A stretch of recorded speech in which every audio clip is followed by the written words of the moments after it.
సొంత భవనాలు లేనటువంటి హాస్టళ్లకు సొంత భవనాలు నిర్మించాలి. మెస్ కాస్మోటిక్ బిల్లులు విడుదల చేసి మెస్ కాస్మోటిక్ ఛార్జీలను పెంచాలి. ఇంటర్ విద్యార్థులకు మధ్యాహ్న భోజన పథకాన్ని అమలు చేయాలని ఏఐఎస్ఎఫ్ ఆధ్వర్యంలో నంద్యాల జిల్లా కలెక్టర్ కార్యాలయం ఎదుట ధర్నా నిర్వహించి డిఆర్ఓకి వినతి పత్రం అందజేసిన ఏఐఎస్ఎఫ్ జిల్లా అధ్యక్ష కార్యదర్శులు ప్రతాప్ ధనుంజయ్ పేర్కొన్నారు. ఏఐఎస్ఎఫ్ రాష్ట్ర సమితి పిలుపులో భాగంగా హాస్టల్ విద్యార్థుల సమస్యల పరిష్కారం చేయాలని నంద్యాల జిల్లా కలెక్టర్ కార్యాలయం ఎదుట ఏఐఎస్ఎఫ్ ఆధ్వర్యంలో ధర్నా నిర్వహించి డిఆర్ఓ పద్మజకి వినతి పత్రం అందజేయడం జరిగింది.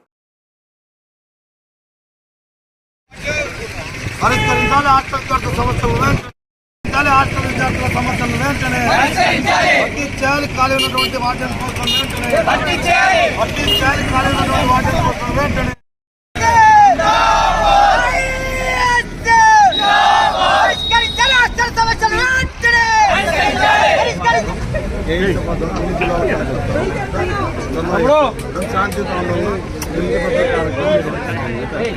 హాస్టల్లో ఈరోజు సొంత భవనాలు లేనటువంటి హాస్టళ్లకు సొంత భవనాలను నిర్మించాలని, అదేవిధంగా ఈరోజు పెండింగ్లో ఉన్నటువంటి 10 నెలలకు పైగానే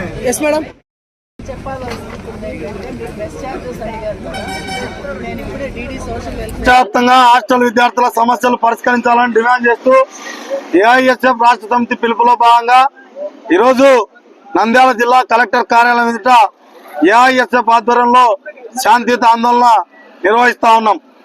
రాష్ట్ర వ్యాప్తంగా ఖాళీగా ఉన్నటువంటి హాస్టల్ వార్డెన్, కుక్కు, కమాటి పోస్టులను తక్షణమే భర్తీ చేయాలని, పెండింగ్ లో ఉన్నటువంటి హాస్టల్ విద్యార్థుల మెస్సు కాస్మెటిక్ బిల్లులను విడుదల చేయాలని, పెరిగిన ధరలకు అనుగుణంగా ఈరోజు మెస్సు కాస్మెటిక్ బిల్లులను పెంచాలని డిమాండ్ చేస్తా ఉన్నాం. అంతేకాకుండా హాస్టల్ విద్యార్థులకు సొంత భవనాలను లేనటువంటి హాస్టళ్లకు సొంత భవనాలను తక్షణమే నిర్మించి ఇవ్వాలని, అంతేకాకుండా ఏదైతే హాస్టళ్లలో మౌలిక సదుపాయాలు లేవో హాస్టళ్లకు మౌలిక సదుపాయాలు కల్పించాలని కూడా ఏఐఎస్ఎఫ్ గా రాష్ట్ర ప్రభుత్వానికి విజ్ఞప్తి చేస్తా ఉన్నాం. అయితే ఈ రాష్ట్రంలో ఖాళీగా ఉన్నటువంటి వార్డెన్ల పోస్టులను భర్తీ చేయడమే కాకుండా ఏదైతే హాస్టల్ విద్యార్థుల యొక్క ఆకలి కేకను రాష్ట్ర ప్రభుత్వం గమనించాలని కూడా డిమాండ్ చేస్తా ఉన్నాం. అంతేకాకుండా నూతనంగా ఏర్పడినటువంటి నంద్యాల జిల్లా కేంద్రంగా ప్రభుత్వ ఐటీఐ మహిళా డిగ్రీ కళాశాల, అదేవిధంగా టీటీసీ బీఈడీ కళాశాలను, ఐటీఐ కళాశాలను కూడా ఏర్పాటు చేయాలని డిమాండ్ చేస్తా ఉన్నాం. కలెక్టర్ ఆఫీస్ కూతబెట్టుతున్నటువంటి మెడికల్ కళాశాలలో ఈరోజు సీట్లు అమ్ముతా ఉన్నారు. సీట్లు అమ్మకుండా మౌలిక సదుపాయాలు కల్పించి అర్హులైనటువంటి విద్యార్థులకు వైద్య విద్యను అందించే విధంగా ఈరోజు ప్రభుత్వం చర్యలు తీసుకోవాలని డిమాండ్ చేస్తా ఉన్నాం.